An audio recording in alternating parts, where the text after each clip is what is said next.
अगर आप चैनल पर पहली बार आए हैं तो अभी सब्सक्राइब करके बेल आइकॉन प्रेस करें और रहें बाखबर।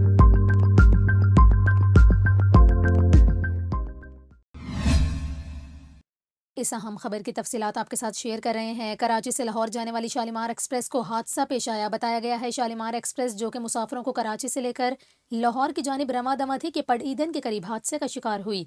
आपको बताएं जराये के मुताबिक पड़ईदन में कोट लालू के करीब शालीमार एक्सप्रेस की नीचे वाली ट्रॉली ट्रैक पर गिर गई। जराये की जानिब से बताया गया है कि रफ्तार कम होने की वजह से खुशकिस्मती से कोई बड़ा हादसा नहीं हुआ।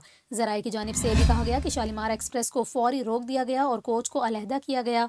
आपको बता रहे हैं कराची से लाहौर जाने वाली शालीमार एक्सप्रेस को पड़ईदन के करीब हादसा पेश आया। बताया गया है कि ट्रेन की रफ्तार कम थी जिसकी वजह से कोई बड़ा हादसा नहीं हुआ। ट्रेन को फौरी रोक दिया गया जबकि खराबी का शिकार बोगियों को शालीमार एक्सप्रेस से लगाकर रवाना किया गया।